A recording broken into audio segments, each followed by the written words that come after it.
Well, hello, everyone, and welcome to Rebekah Sinclair, and welcome to the Howling Coyote podcast. And I'm excited to have Rebekah on the podcast today because I read her paper. I read several of her papers on Indigenous logic and found them quite inspiring and instructive. And I know Rebekah is in Oregon. I always get Oregon State and the University of Oregon confused. So my apologies. I know you're at one of the two. Actually, I was at both. I graduated from University of, and now I'm teaching at Oregon State. So Oh, okay. so just, yeah, all of it. Right. People who follow football would be distressed that I don't separate the two. You know, they actually have a word for people who come from one and go to the other, because there's a lot of them, right? So Oregon State are the Beavers and University of Oregon are the Ducks, and so they call people like me platypuses. Oh, how about that? Which I'm thrilled. So speaking of being two things at once, right? Right. Yeah. Exciting. In any case. All right. Well, do you want to say a few more words about yourself, and then we can launch into the discussion? Yeah. So first, I'm really honored to be here. Thank you so much for having me on this podcast, and thanks to those who are going to listen for taking the time to engage with us. So, yeah, I have found the work on Indigenous logic some of the most exciting and yet also underrepresented work in Indigenous philosophy or Indigenous theory out there. And I am not Indigenous myself, but as someone who strives to be an ally and hopes that they are an ally, I find amplifying these aspects of Indigenous philosophies to be some of the most important, especially because I take them to kind of be so key in helping solve problems that scientists or other groups are not really able to solve on their own or with traditional classical logical systems.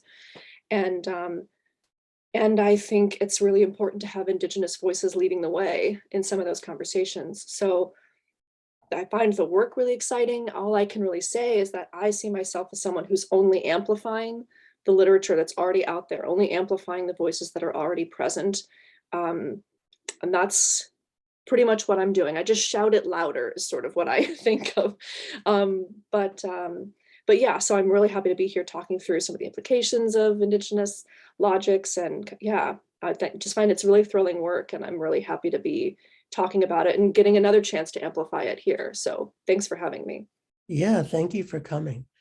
And I thought that, I mean, what hit me immediately was that idea that something could be not A and A at the same time.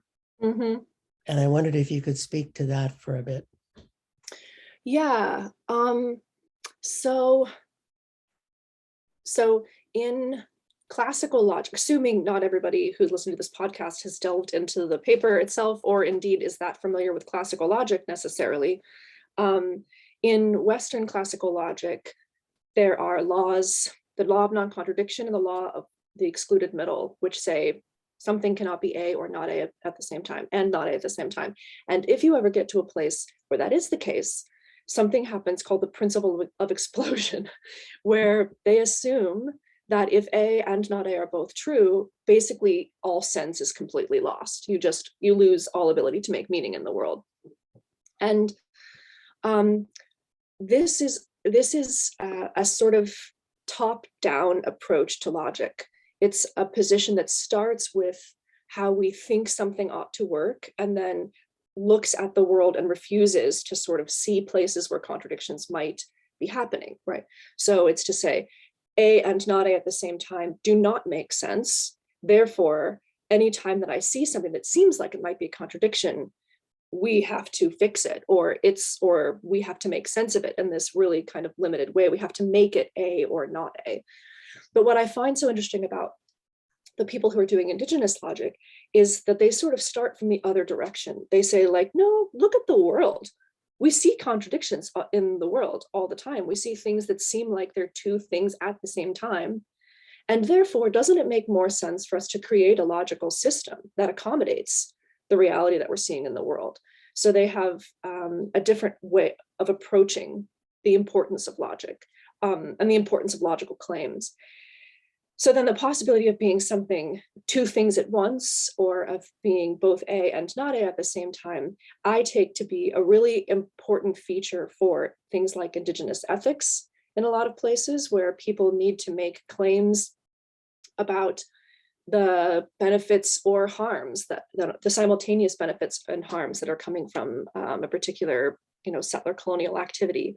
And I especially find them interesting for me, applying them in philosophy of science and these other places, because while science is one of the places that is perhaps most beholden to the law of non-contradiction and the laws of the not excluded middle, almost on the verge of being obsessed with these kinds of claims, they also have a lot of instances where the world doesn't seem to mirror that back to them. So we kind of very common example is to think about the particle wave dilemma, right? That if you see light only as particles, you miss something. And if you see light only as waves, you miss something. So you need both, even though to say it's both a particle and a wave doesn't really make that much sense from classical logic perspectives. But then I think there are lots of other places we could be using this. And I think the implications of having Indigenous voices and Indigenous logics lead the way there are really cool for figuring out how to decolonize science and kind of get science on board with the strengths of really longstanding Indigenous logical traditions. So yeah, that's a bit about, yeah. And could you say more about the notion of the excluded middle? Yeah. So, I don't know if I could go into a lot of technical depth, but I think, go for it. But I would say mostly the dilemma is that you want to have something be either this or that, and you need to have the possibility of a both and situation excluded. So there are some instances in certain logical systems where you end up with if I had a whiteboard here, I could, draw the things on the board, but you could end up with a solution to a logical problem that is basically indeterminate. And indeterminate is one classical logic solution.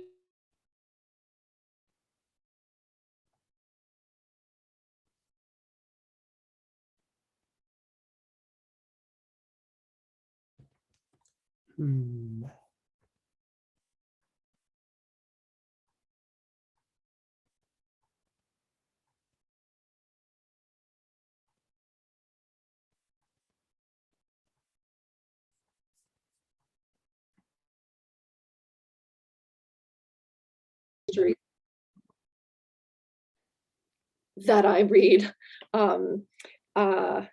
instead sort of just offer a way to sit with that that both andness in ways that actually don't lead to the implosion of all sense, and they also don't lead us to having to force our way or force the world to conform to one or the other reality, or to kind of fix this contradiction. Yeah, and it seems like European derived logic wants to force a certain mindset onto the world. Yeah. And the world didn't actually read Hegel and Kant and right, or yeah, some of these logicians. Yeah. No, I know, no, to nobody's surprise, the world isn't out there reading Kant. Yeah. So you're right. That's what I was sort of implying when I spoke about a kind of top-down approach versus a sort of what I would take to be a kind of immanent approach in Indigenous philosophy, to kind of work within the realm of the immanent, what's here, what's now, what they're actually seeing, and then try to have a logical system that accommodates those complexities, versus Western classical logic sort of infamously can't figure out what to do with that. So in one of the papers that you read on exploding individuals, I tackle the problem of biological individuality in philosophy of biology. And this is basically a problem you see replicated in lots of other areas, the problem of species, thinking about what it is to be an individual organism, this kind of thing. Excuse me. The problem is that we can't seem to find one way of being an individual in the world. Instead, it seems like there are about 50 different ways that an entity could be considered an individual. And certain things that we would take to be individuals, like, something that's clearly bounded, like us, we would say, okay, well, your boundaries seem pretty fixed, you must be an individual. Then we get to other entities like aspen groves, right, which are bounded but also multiple in certain ways. We then have a more complicated definition of the individual that doesn't really fit what we want to talk about when we talk about, a Homo sapien as an individual or a dog as an individual. And this dilemma has had philosophers of biology wringing their hands for decades and decades and decades and decades. And the same is true with the species problem, which I also work on, because they just can't solve it. They cannot solve it, I think, under classical logical systems. So, or I should say, if it is to be solved, and perhaps solving is not the right kind of metaphor for thinking about what should happen, but if it is to be solved, I think one good way of moving forward is these indigenous pair consistent logics. Perhaps not the only, but if there are others, they're on the outskirts and they're being under thought about. So this to me seemed like a very obvious and cool way to kind of propose a solution, which in fact they might not in fact see as a solution, right? Because they're stuck in people who have a classical logic behind them might not see this as a solution, but I think it is one to this kind of problem. Well, and I think about indigenous theories of mind, which puts mind between, expands mind beyond the limits of the body. Yeah. Puts mind into the relationships that one has with other entities. Yes. And that makes the classical rendering of an individual difficult. Also difficult. Yes. I mean, yeah, same thing. I love that. That's really great. What I'm going to write some of those down. What texts on the indigenous philosophy of mind do you have in mind there? Anything off the top of your head? Well, off the top of my head, I'm thinking of a paper that Barbara Mangai and I wrote for a book edited by Hubert Hermans and I forget the name of his co-author, but it sounds Greek to me. Okay. Agnuski. Okay. Agnuski Kopka or something like that. Okay. And there is this minority thread in Europe of the relational self, Mm-hmm. and the notion that self exists in the space between and not within. Mm-hmm. And in in our dialogue with Lakota people, we found the same philosophy that there's this notion of the Nagi, which is variously defined depending on who you talk to. But my favorite definition is that it consists of the swarm, in the sense of a swarm of bees, of all the stories that have ever influenced you or been told about you or that you've told. And that each of these stories has a little spark of the being who told them, which is forever circulating around you. And that so that you're non-local. Mm-hmm. You're always out there somewhere beyond the confines. That's interesting. That's really interesting. I bet there's a lot of cool overlap between that and like extended mind theories of cognition, right? Trying to think about the way that the spider mind includes its web, is not just inside, right? But has this extended, or the way that our phones become part of our minds, that we offload, things about that we would think of as internal to our mind, whatever that is, that we kind of offload them. We offload them onto other people. We offload them onto our phones in similar ways that spiders use their webs for, to get information.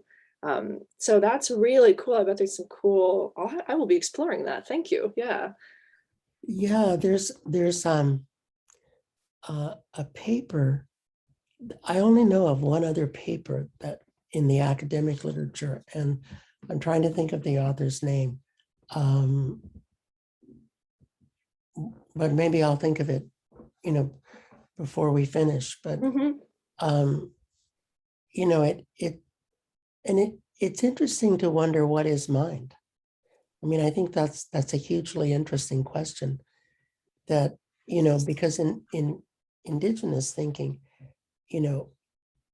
there's not that demarcation between my thoughts, the thoughts of others that occupy my consciousness.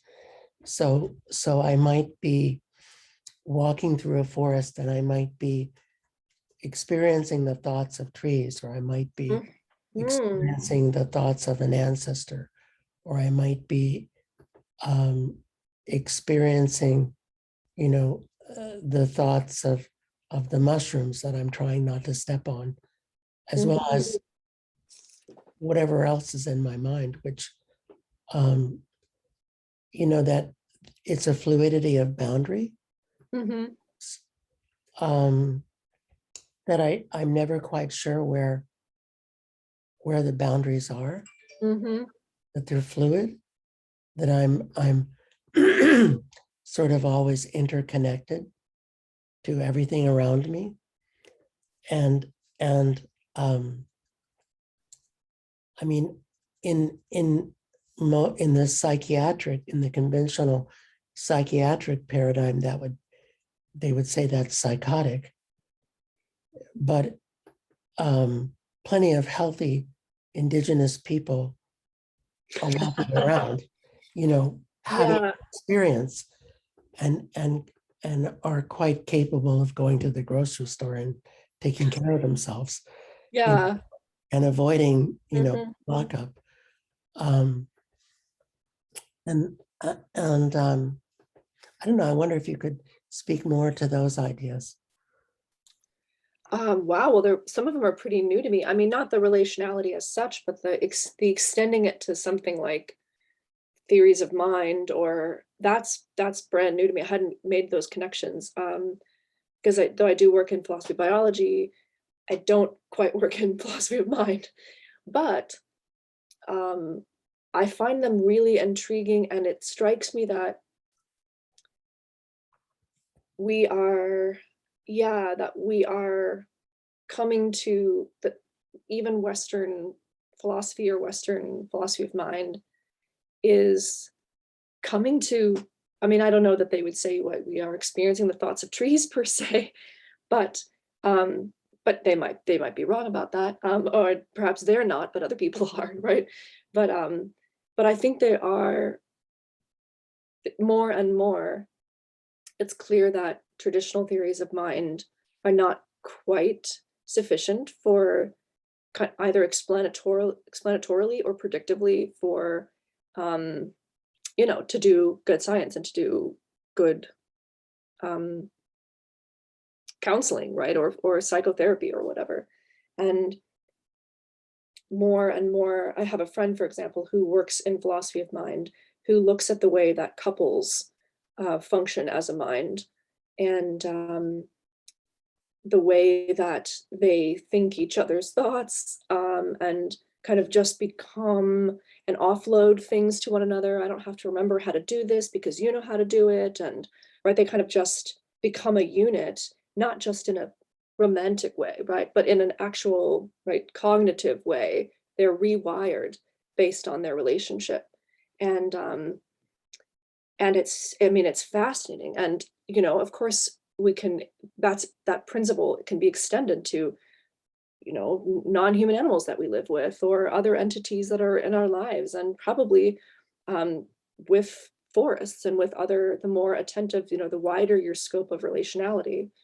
Why not say that that's yeah, that's another way of articulating, yeah, kind of a cognitive, yeah, function in some way. I mean, yeah, I'm a bit out of my depth here, so I don't want to say anything that'll get me in trouble, but I am really interested in brainstorming that further, because so that's another, I will say, you didn't ask about this, but I will say that I often find in philosophy, I often find that indigenous philosophy is relegated to thinking about human-centric problems, and about issues of ethics and justice and politics, sort of only, right? Now there's very good reasons, right, to be foregrounding ethics and politics and justice for, right, in philosophy for indigenous peoples, because in some ways their indigenous peoples are leading the way in articulating those as primary concerns. On the other hand, there are sort of maybe fewer scholars, but trying to say, well, yeah, but there's also all this stuff that is connected to, like, possibly theories of mind, right? And why not have a robust indigenous theory of mind that can be taught in theories of mind classrooms? And I think the key, as somebody like Kyle White notes, we don't want to disconnect the use of those theories and the kind of proliferation of those theories, or not proliferation, dissemination of those theories. We don't want to disconnect that from ethics and justice, right? We want to say we need to use these respectfully. We need to have indigenous communities, not just indigenous academics, at the forefront of this engagement. We don't want it to just be a bunch of white people talking about indigenous philosophy of mind, and then but still, like, not trying to decolonize their practices or create allyship or whatever. But for me, one of the more interesting kind of ways is that indigenous theory and philosophy is going is in something like indigenous science and technology studies, where indigenous scholars are standing up and saying, like, let's think about genetics in an indigenous way. Let's think about philosophy of mind in an indigenous way. Let's think about computers and algorithms, and, like, let's bring this immense amount of resources that we have beyond just the social, ethical, and political, to be kind of bringing them, yeah, to these other areas of scholarship that just seems so cool, and like, yeah, it's about time. I'm so excited about that sort of thing. So this is a really exciting new direction. Yeah, I'm really glad you mentioned it. Yeah, well, my background is in psychiatry, Mm-hmm. and I find the psychiatric paradigm to be extremely annoying. Tell me how you really feel. Okay. Okay. Well, the way that psychiatry turns everything into a noun, Yeah.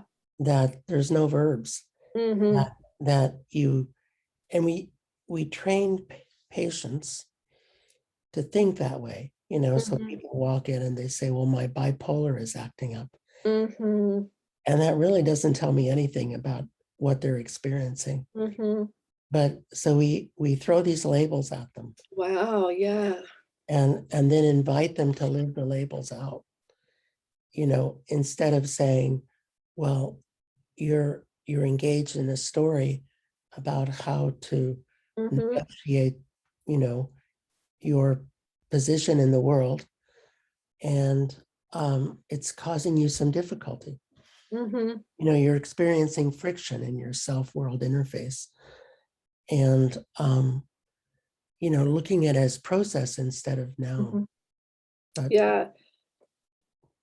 and Actually, um, that is, so I mentioned kind of casually that I also work on the problem of species, Mhm. and which is basically similar, exactly parallel to the problem of the individual I mentioned earlier. Too many definitions which don't seem to, they're not mutually reinforcing. Most of them are mutually exclusive, and they don't name the same entities, pick out the same groups in the world. In any case, there are two sort of solutions to that, and I put them in quotes because nobody really thinks they're great solutions. But um, one of them is pluralism, to just accept that multiple definitions of species can be true, which is kind of akin to the true contradiction logical answer. But then another emerging solution is to think of species as processes, not as nouns, not as groups in this closed way that you think of, okay, here's the thing and here's your boundaries, but to begin to think of species kind of exclusively as sets of processes, which gets, yeah, pretty close to this idea that you're talking about, kind of focusing on processes rather than nouns. Can you say more? Can you pick a species and or I guess if it's a process, it's hard to pick a species. But can you say more about, can you give us an example? Well, so no, because most of my work in trying to solve the species problem, coming from the logic work that I've done, was to dabble with pluralism as a solution to the species problem. So, and I did use a lot of indigenous scholarship to build that case in my recent dissertation. But so I have a lot less of a sense about what a concrete example of a process, of species as a process, would look like. But I can say that some of the effects of treating it as a process, rather than treating a species as a process, rather than a noun. I mean, imagine, look at the way conservation works right now, which is really focused on figuring out where the boundaries of a group lie. And the problem is that based on your definition of species, the boundaries of the group like shift, right? And if conservation rests on figuring out where the boundaries are, and the boundaries are constantly shifting, you really have a lot of, meaningful entities falling through the cracks all the time, because they make it into a boundary or they don't make it into a boundary. And if you make it into a boundary, congratulations, you're on a reserve, right? And if you don't make it into a boundary, alas, you're not protected, or, this sort of thing. And we see this, for example, we've seen this in giraffes and elephants, two charismatic megafauna that you'd think we'd have figured out, given that they are like the face of conservation, right? But it turns out that species has been a pretty contentious issue around giraffes and elephants, and conservation has then had to shift when a new definition of species was applied, and more species were created than what we thought. So elephants are a great example. I think it was in the early 2000s, we went from basically having 2 elephant species to having like 4 elephant species. And before, if conservation's focusing on just 2, right, then some of the individuals who are in those sort of subgroups, it's okay, like you go from thinking, oh, there are like 10,000 because we have this really broad category, right, to being like, oh no, this is the species, and instead we only have 5,000 of each or whatever, right? And so then you've got to adjust conservation based on this scarcity that you didn't realize was there. So you can see how focusing on boundaries and focusing on really clear species definitions as kind of groups of things has implications for the way conservation unfolds, as an example. And how to think about, right now, the thinking about species as processes, in my knowledge and research, is pretty speculative. So there are lots of books about it, but there aren't, like, for example, many conservationists who are thinking, what would it mean to see this as a species as a process? But that is kind of what my work, should I choose, my task, should I choose to accept it, would be to kind of look there, to see how the theoretical stuff on species as processes might map specifically to impacting conservation practices, for example, differently. But yeah. You make me think about coyotes and the spread across North America, and what's happening is they breed with dogs, Yes, wolves, yeah, and the whole question of, well, so what is a coyote? yeah, What is not a coyote? And where are these creatures going? yeah, that's a really, and I mean, of course, so much of the problem, it's a challenge that conservation is one of the only ethical models for engaging with coyotes in like Western society, right? Part of the problem with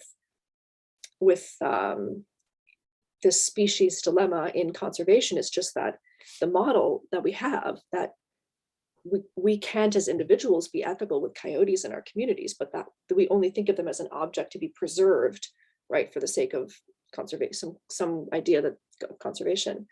That's really sad, and it's not at all, to me, consistent with, Indigenous ways of knowing or of interacting with the land, where for them, I would be interested to hear from Indigenous peoples if they feel a loss, if the species definition of a coyote changes, or if coyotes breed with wolves and dogs, if they feel like there's something pure getting lost, or if there are just new relations being formed with new groups based on the shifts, whereas opposed to Western conservation would be like, no, this is a crime, because we have to preserve the coyote as an entity, as a fixed, pure, as a noun, right? But I wonder what it would be like to be like, well, no, they're verbs, they're processes, and their process is taking them over here now. And so we just have to have ethical relations over here instead of having them with a noun, that we're trying to keep as a noun, despite the fact that it's becoming a verb in these other ways. Yeah. Yeah. And it's a good question. I mean, it's not something that I've ever thought to ask people, about their views about the morphing of coyotes. Yeah, that'd be such an interesting, because it really would fly in the face of the way that people think conservation should work, which is usually based on maintaining a kind of pure and optimal genetic lineage. And that's a real problem. It's a pretty eugenicist take on, conservation. So yeah, that would be we should write a paper together on that. That'd be super interesting. It's fascinating. Yeah.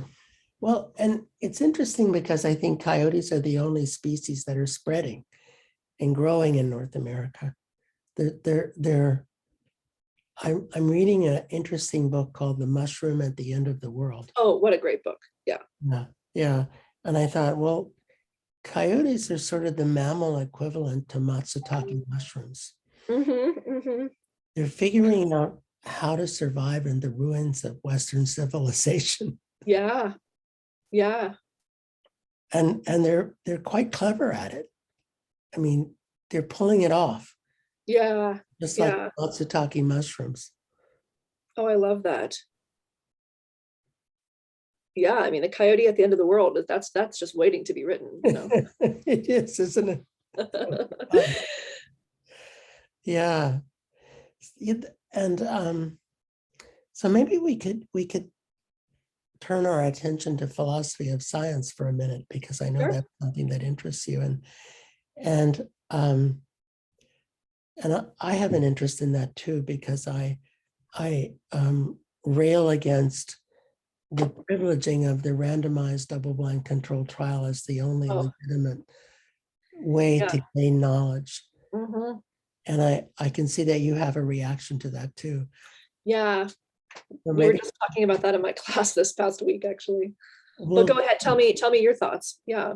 Well, so my first thought is that the world is not random. Yeah, that's a super big difference. Wow. Yeah. And that the world is not controllable. Yeah. Yeah.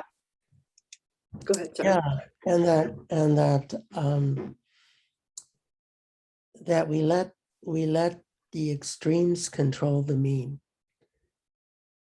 And I think that is profitable for capitalism when it comes to drug use, and probably damaging to most people. There's this group of epidemiologists at University of Washington that talk about the Lake Wobegon effect. I don't know if you've run into that, but no. Yeah, they talk about how in Lake Wobegon, everyone is a little more perfect than everywhere else, and and they link it to randomized controlled trials in that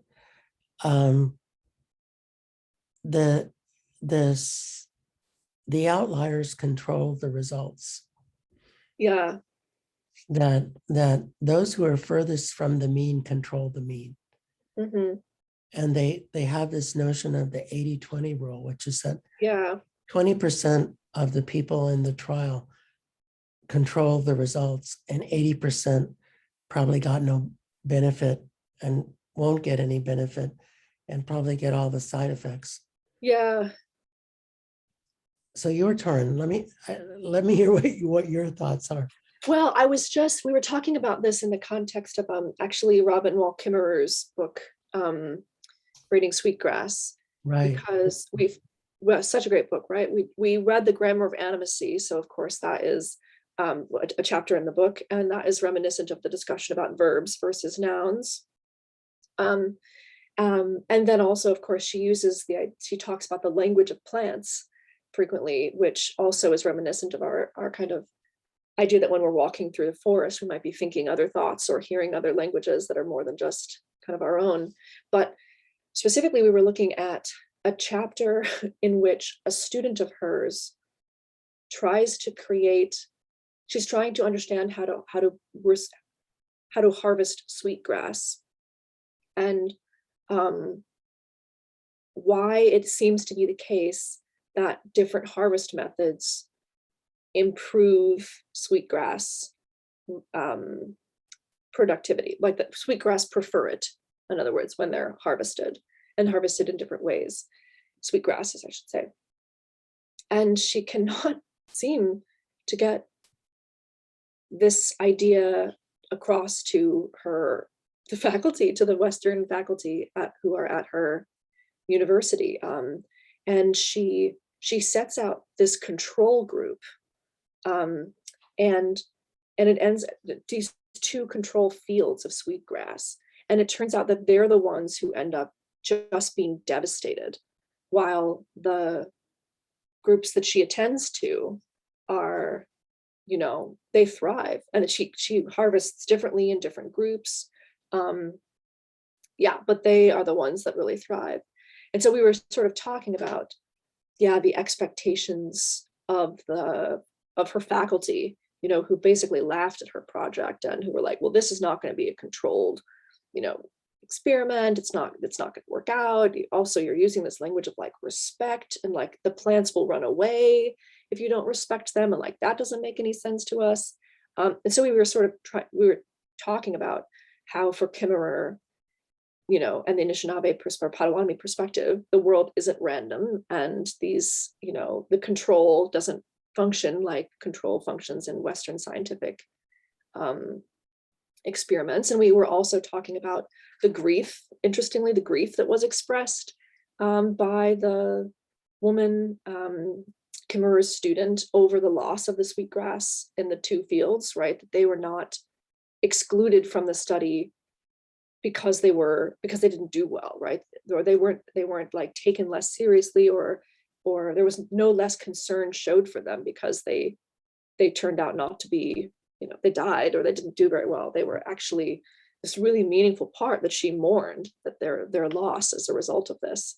So we were talking about the way that the experiment unfolded and how differently it unfolded from the way that Western scientists think experiments ought to be set up and how they ought to unfold, and why they think that, right? The kind of epistemological differences between Western epistemic assumptions, which lead us to seemingly have to create situations like this or studies like this in order to call something knowledge at the end. Whereas, very different epistemic perspective in the Potawatomi readings. Yeah. And it is, I took a course once upon a time at the University of Arizona on clinical trials. And the professor was, of course, an expert on clinical trials, or else why would he teach the course? Mm-hmm. And I was struck by the obsession over control groups. Mm-hmm. Over what is the adequate control, and the notion that you can isolate variables. And actually look at something isolated from the rest of the world and all of its connections with everything else. and I had some interesting arguments with him about interconnectedness, obviously. Yeah. And but he really believed that you can control everything so tightly that you can look at one variable in isolation, that you can isolate one variable. And I think that's mostly what we do in medicine. And we sort of pretend that we've succeeded. We're like, ostriches. We put our head in the, Yeah. and we say, well, and it reminds me of a study that really impressed me, which was a study of a drug for bipolar depression. And they had such strict entrance requirements for subjects that it took them 43 academic medical centers to get 240 subjects. Oh my word. Yeah. And so the requirement for it was that this person had a diagnosis of bipolar disorder. And one can wonder what that is also, but that's right, of course. Yeah. conversation. But they could have never, ever contemplated suicide. They could never have any other disease. They could never have used a substance. And I mean, the list went on. And I when I read the study, I thought, I've never seen such a person in I was my. just gonna say, I don't think you could find that in one person, let alone somebody with bipolar. That's madness. What? Well, that's why it took them 43 academic medical. I mean, that is wild. Yeah. Yeah. But the study succeeded in getting FDA approval for this particular drug because they showed statistical significance over a control group. Oh my word. Yeah. Yeah, that's totally wild. I mean, especially because you have the isolation of bipolar, right? Assuming that bipolar is a thing that doesn't come with anything else or doesn't have any other, that it isn't a sort of tendril structure, that it's like just a thing, Right. a clearly bounded thing, Mhm. seems so foreign to me. Yeah. Wow. Well, and then it's complicated by this whole idea that minds are like botany, that we can create a kind of botanical classification of Mhm. mental disorders rather than the idea that everything is on a continuum. Mhm. And it's sort of a social construction, when we decide that something is sufficiently abnormal to need our attention. Yes. Yes. I mean, have you ever read Ian Hacking has a philosopher who does he's a really interesting philosopher, and he has this piece that I teach a lot called Making Up People.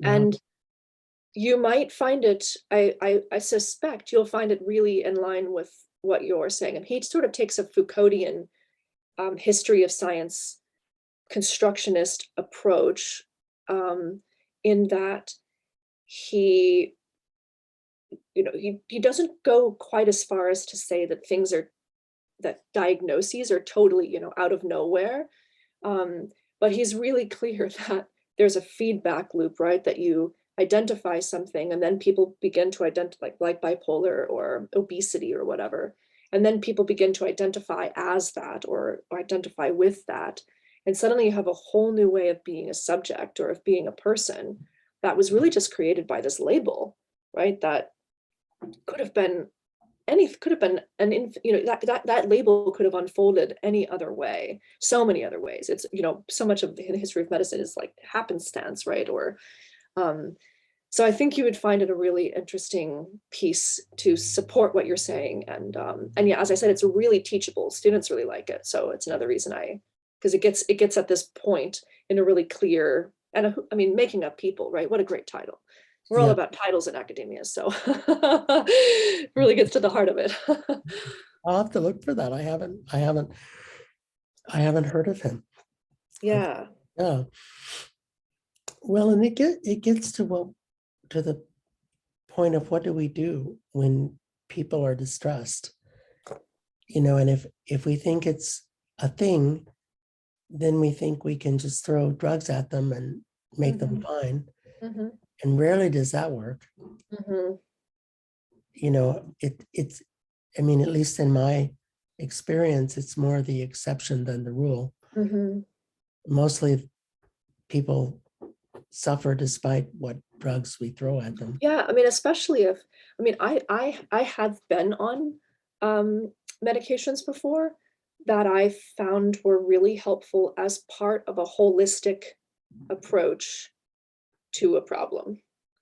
I am not of the opinion that we should just go about our lives, just take pills and then just hope that our brain chemistry changes and that that's the root of the problem. Because usually the problem is coming from connections and relations and social things, and they have physiological effects. Or, I'm not a psychologist, I don't do this, but armchair psychologists, like that's my position. But they have really real physiological effects, and I don't want to dismiss people's right or people's or the benefits that those things harm. I mean, that those drugs can offer, because I've seen them offer them. But when they do it really well is when the person is already committed to shifting relations, and you know and it's like, this is just like a little boost, like caffeine doesn't actually get you out of bed and do stuff, like it doesn't control it, but it can like give you like a little extra punch, if you need something, but it's not going to be the thing that gets you going. It's just like a little bit of help. So yeah, it seems to me like, sure, we can have some of these things. I'm sure they're very helpful, but like that's not the exclusive solution. And I think treating it as if it is just allows us to ignore the social and political and ethical problems that really, facilitate these problems in the first place, or a big part of it anyway. So how do we bring indigenous philosophy into science? Oh, that is a really good question. And I think there are a lot of people writing about how to do that. I also think it depends on what position you write from. So for me, as a settler, someone who hopes and strives to be an ally, but is never quite sure they're succeeding, the point for me is to bear some of the labor and the responsibility for introducing Indigenous concepts to places that they're not already being introduced, right? And I see it as an amplification, just sort of saying, well, there's all this really cool stuff happening over here that you all are just completely out of touch with. So let me just boop some of that over here, and we can see, um, yeah, see what happens, see what's helpful. But um, but yeah, that's from my position as somebody who is not Indigenous and does not see my role as facilitating Indigenous science, right? But rather trying to drawing connections. And as I said, to do some work. I wanted to invite I was teaching at University of Oregon, and I wanted to invite a colleague of mine, a Hopi colleague of mine, to come in and right, give a lecture. And because I was like, oh, I'm a settler, it's, I want Indigenous voices to be present. And she was like, yeah, but Indigenous people don't have time for this all the time. Like we have other lives. We can't just go about showing up to lecture. And I thought, oh my gosh, she's so right. So it's in that vein that I see, like, this is labor that someone's got to do. And I feel like I'm a good person to do some of that labor, or I'm striving and hoping to be a person to do some of that labor. But in terms of the model that which you might have been asking about, how to think about a model of bringing Indigenous science and Indigenous science and Western science, or Indigenous knowledge and Western science together. I think I'd try to look to people like Kyle White, who are talking about, he's a philosopher and among other things, and who are talking about what it means to think about Indigenous knowledge without divorcing that knowledge from what it does for Indigenous peoples, which I think is often a temptation, right? To be extractive. Let me just grab this tasty bit of Indigenous knowledge and move it over here, right? And make something happen. But then ignore the fact that that knowledge is part of this ecosystem for Indigenous peoples, that is part of what it means for them to be a sovereign political entity, and, you know, to have ongoing ecological relations and whatever. So I think it's a temptation that is consistent with settler colonialism for people to want to take just a bit and then kind of leave what doesn't fit. And so for me, a lot of my papers try, I think, in trying to be respectful of Indigenous communities, in addition to the model of amplification, which is currently how I sort of see myself, I also really try to always focus on the function of this knowledge for Indigenous peoples and why it's important and what it means for scientists to take it seriously, which is not just that scientists say, thank you for that tidbit of information. We're going to be over here now running with it, and we can ignore your silly little sort of thinking with trees in the forest situation, right? But kind of encourage and give scientists ways of continuing to engage with Indigenous systems of thought and communities. So I think without that, we just are, we're just doing more extractivist colonial activity in terms of taking from Indigenous people resources and using it for things that do not benefit them. And I don't think that's okay. But I've said a lot, so I don't know. Some things are like that is how I kind of think. Yeah. Yeah, and it's complicated because I think we both agree that Indigenous principles are a better way of doing things than modernist, reductionist, empiricist, positivist. And therefore, if that's the case, then it needs to spread. It needs to move toward the mainstream. And it needs to move out of Indigenous communities and into everyone.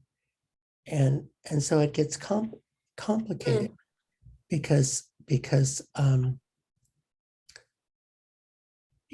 that sense of, I think it can work against Indigenous philosophy to say that only Indigenous people can do it. Yeah, I mean, it very well might. It very well might. So when I'm on the job market, I have to think about how I describe myself. Do I say that I do Indigenous philosophy or not, right? And I do. I say that I do, or that I specialize in Native American philosophy is actually what I say. I specialize in it because it's not actually Indigenous, broadly speaking, but Native American specifically. I focus and I specialize in Native American philosophy. But it does feel weird to say as a non-Native person. And it also feels like a lot of philosophy is an act of creation. And I don't want to have what I create be called Native American philosophy because I'm not a Native American person. But I am okay saying that I know a lot of Native American philosophy, and that that I try to be an ally and that I hope to do some good over here. But I don't want to have what I'm doing be itself called doing Native philosophy. But again, for me, the model of amplification works so well because in a way I can do both then, right? I can say that I'm doing Native American philosophy, but only because I'm reproducing and amplifying what's already out there and being done. Not because what I'm doing is, this creative stuff I'm doing is itself Native in origin, but that I'm able to take and borrow and amplify stuff that already exists. And in that way, do Indigenous philosophy, but I agree that this stuff needs to spread. And part of, for me, the logic paper was so key because it manages to get at the heart of something that so few people even recognize as a problem. And it does it in a way that amplifies something that isn't really even being talked about in Indigenous literature very frequently, in ways that really can get legs. I mean, you wouldn't imagine the number of people who've contacted me about this paper, people working in all kinds of disciplines or whatever, because they're just so anxious for solutions that are not, in this litany of description you gave earlier, right? In this Western, settler mindset, they're just dying for it. And so I feel like, oh, if this paper did anything, it just managed to point to really cool resources that Indigenous communities have, that Indigenous knowledges have for doing stuff better. And I hope it spreads there, but not that that I do Indigenous philosophy and that spreads, but that like the arrow keeps getting pointed in the right direction, back to the Indigenous communities is my hope. So. Yeah, someone said the best way to get things done is to take no credit for it. Yeah, that's interesting. Yeah. I mean, yeah, it's pretty complex, especially because, in capitalism, we need jobs. And so to say, I say I do Indigenous philosophy because I want a job, and I teach Native American philosophies. I mean, I don't say that I teach Native American philosophy in order to get the job, but that's just where we are. So yeah, I wish that the work that I didn't need to correspond to random academic, whatever the areas of specialization and the cover letter business, but there are ways that one has to be really careful in terms of structuring one's identity around doing this kind of thing, because people are really eager to commodify Indigenous scholarship and Native American philosophy, and they want somebody who does Native American work. And as a non-Native person, I can't let you hire me over a Native person, right? Like that's who you need to hire if you're going to be doing this. So it's really complicated once you kind of back up from the work and start thinking about it in terms of livability and that kind of thing. It's really complicated real fast. And interestingly, if it were 200 years ago, you could apply to the local tribe to become a citizen. Oh yeah, that's right. And so we also have this artifact of colonization called the Blood Quantum Act. Oh yeah, yeah. So, and I'm always reminded of the chief of the Cherokee Nation during the time when the forced relocation occurred was technically 7/8 Scottish. Okay, I'm 7/8 Scottish. Well, there you go. John Ross was his name. And yet in 1832, he was 100% Cherokee. Yeah. Well, today, he would be, 16% Cherokee. Mm-hmm. So it's complicated. I mean, very complicated. But maybe one more thing before we wrap up. And so one of the things that I've read is that Indigenous science is qualitative. And I want to find an argument against that, because I think that quantitative work is useful, can be very useful, and it can be done in an Indigenous way. Yeah. And I wondered if you could speak to that. Interesting. I'm just writing this down, so I have all this great stuff to think about later. What can I ask, do you mean by it could be done in an Indigenous way? What do you mean by that specifically? Oh, okay, so let's say that what I'm trying to figure out is how would we proceed if we recognize that all the variables were interrelated and that you can't control one. Yeah. And And the best that I've come up with so far is some of the systems dynamics work that's been done at MIT and Dartmouth, in which they're creating these complex mathematical models of of the world in some form, and you know, in sort of engineer fashion, saying, well, we're successful if we predict something as it actually turns out. Then we've come up with one plausible theory of how things work. And I'm playing with that now in my own work for cognitive, modeling cognitive impairment, because there's a minimum of 20 factors, maybe more, absolutely more, that affect cognition. And if you wanted to study each of them in isolation with a randomized controlled trial, it would take more than 1,000 years. And Yeah. that's kind of dysfunctional. Yeah. So my thought is, if we could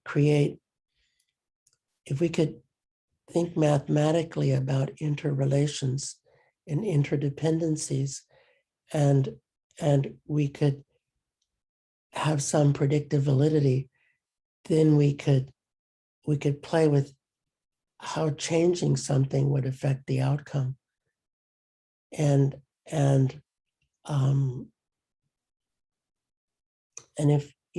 if we mirror reality, if we mirror what we observe with what we predict, then we're moving in the right direction.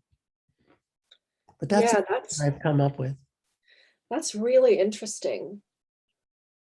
Yeah. Because I mean, there are all of these, so many Indigenous stories have, like, I'm thinking about this son of Raven,